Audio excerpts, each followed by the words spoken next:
We are on Pasuk Yud Aleph from Parshas Shemos, the second Perek. And I'm going to run through how the Dikduk goes here.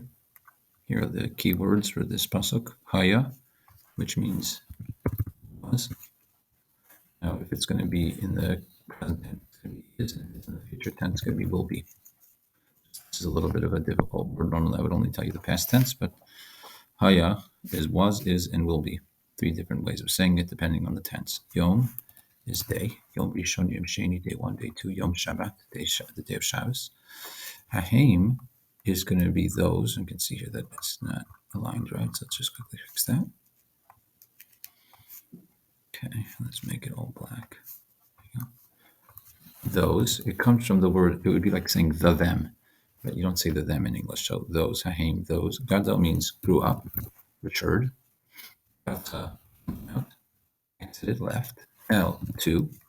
Ach, other. Ra'ah means he saw.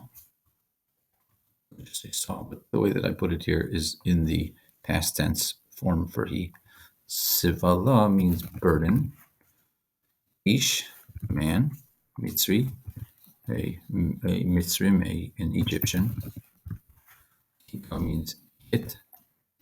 Sot. Ivri is a Hebrew man. I should probably add the word man in, but don't need to say man, it's just clear. Okay. So these are the words that you need to know in order to do a good job on this pasuk. There is also obviously the Dikduk that we will go through, which my class has already learned. Nevertheless, we repeat over and over and over again because that's one of the goals of our class. So here we go.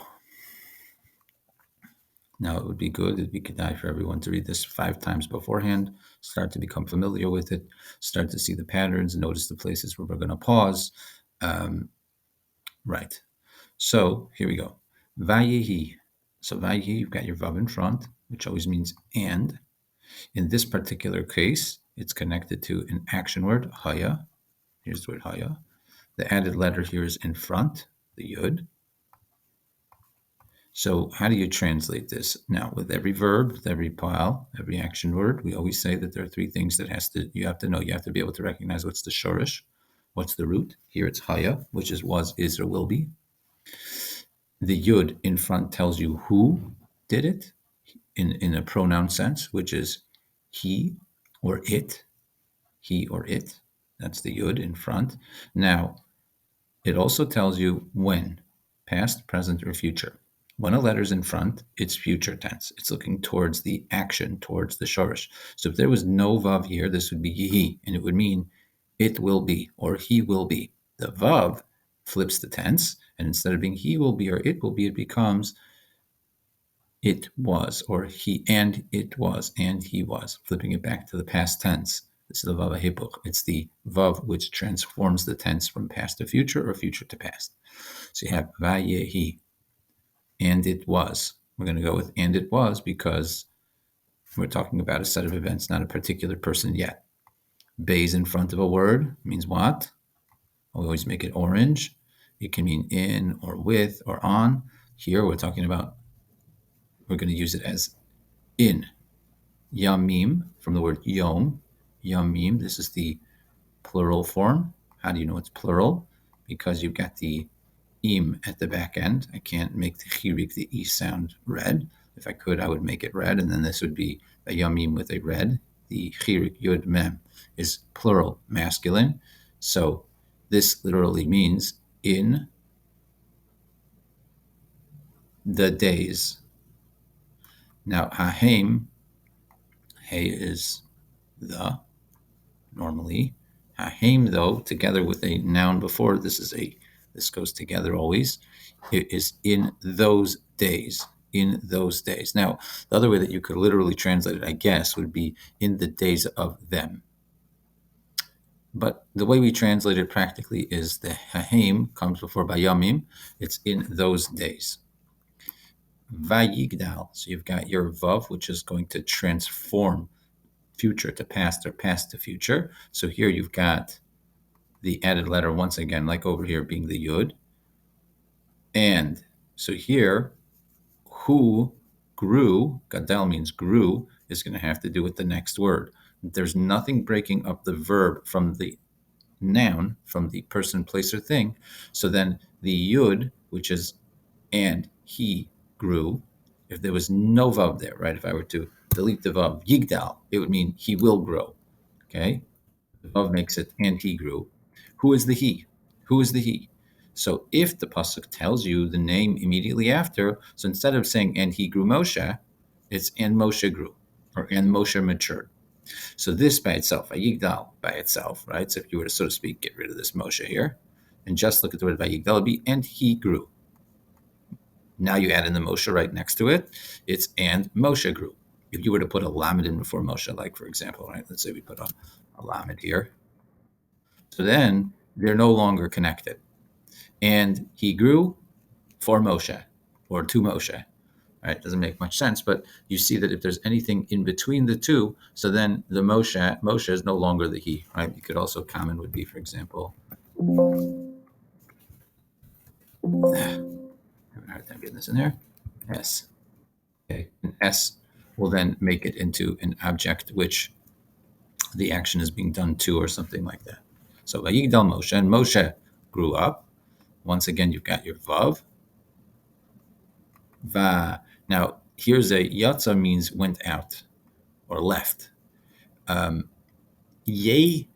when it's the A sound with the Yud, it's as if there's two Yuds there. So the added letter, once again, is Yud, just like in the pattern of the whole Pasuk. Vayetze, and he went out, was probably like from his palace, because he was at the time, as we learned before, he was under the watch of Basia, who was the daughter of Paro.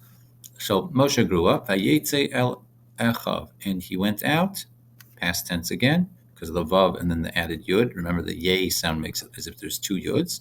El, two, I don't like when these are there, Echav. So Ach means brother. Vav in the back, which we've learned, means his. Just as a reminder, the Vav in back looks like a man davening. Gotta create imagery in order to help you remember things. Vayetze el Echav, and he went out to his brother.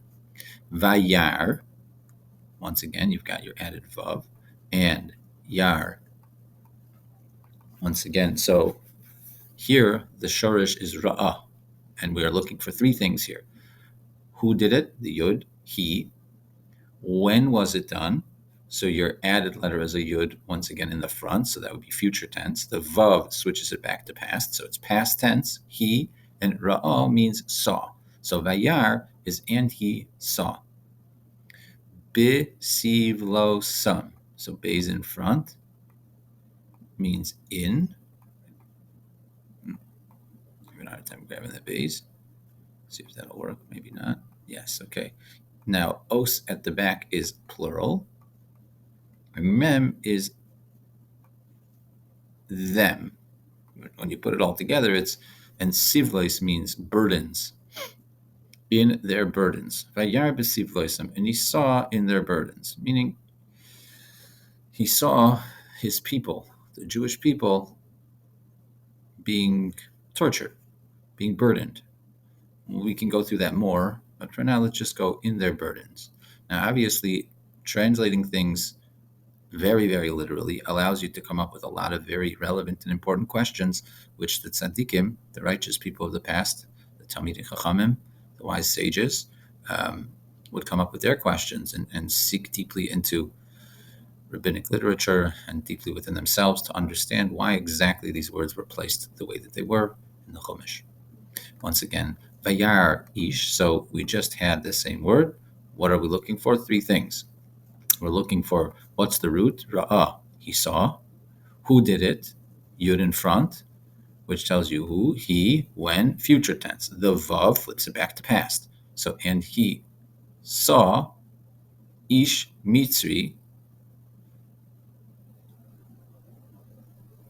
a Egyptian man.